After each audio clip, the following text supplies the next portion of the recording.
Sir पहले तो आपको नमस्कार। नमस्कार। आपको नमस्कार। आपको पहले तो सर आप अपना कीमती समय निकाल कर हमारी बुढ़ानी आईएएस संस्था में पधारे, उसके लिए बहुत बहुत धन्यवाद आपका। थैंक यू सर मेरे कुछ आपको लेकर कुछ सवाल हैं। जैसे आपने 18 साल की फ़ौज की नौकरी को करके फिर पुलिस की नौकरी को ही क्यों चुना? पुलिस की नौकरी में जनता की सेवा करने के ज़्यादा अवसर है।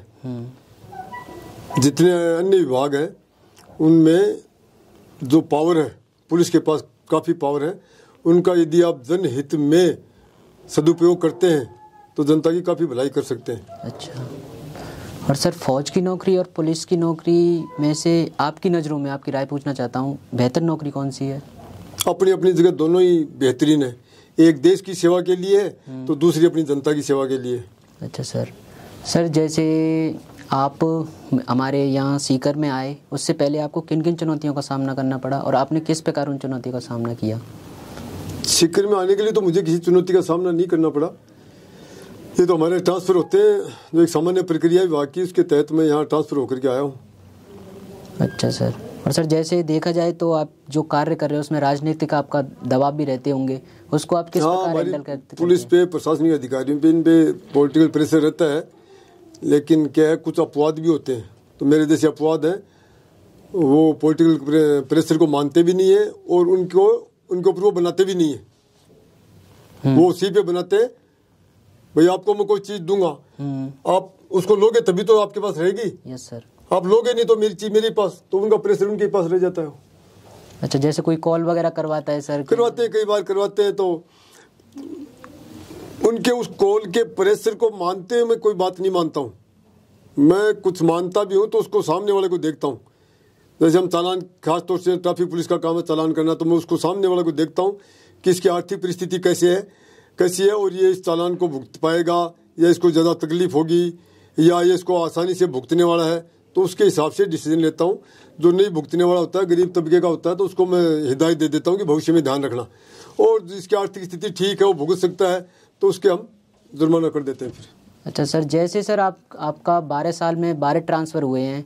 हाँ, 10-11 ट्रांसफ़र हुए। हाँ, तो उस वे में आपकी फैमिली वगैरह आपका साथ, मतलब फैमिली को मैंने कभी साथ नहीं रखा। अच्छा। हमेशा ऐसा आदमी होता है मेरे नेचर का, उसको वो अकेले रहना चाहिए, और जो फैमिली के साथ रहता है वो इतना वो क्या डिस्टर्बेंस सहन नहीं कर पाता है।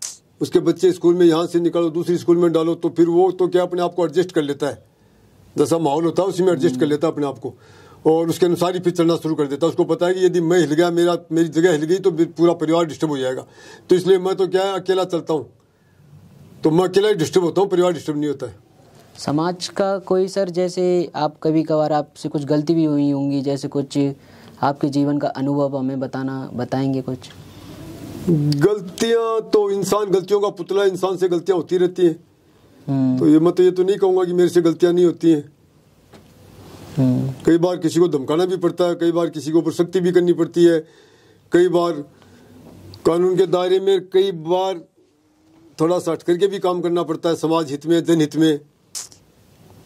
सर आपके बारे में कई लोग बुरा भी बोलते होंगे, अच्छा भी बोलते होंगे, जब आप तक बात पहुंचती होंगी उनका फेस आप कैसे करते हो?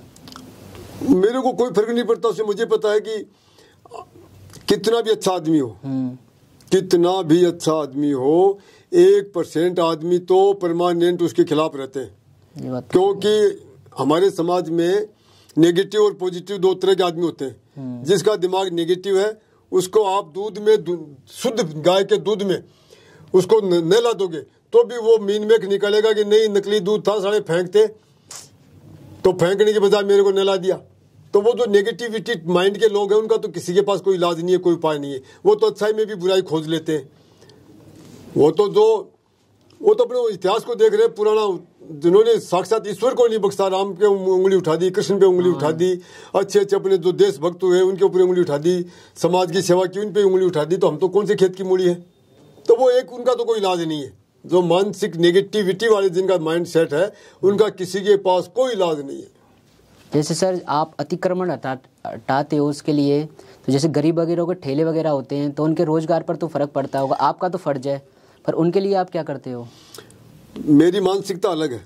अच्छा। मैं अपने फर्ज के साथ साथ मैं वो जो इंसानियत वाला फर्ज है उसको भी साथ में निभाता हूँ।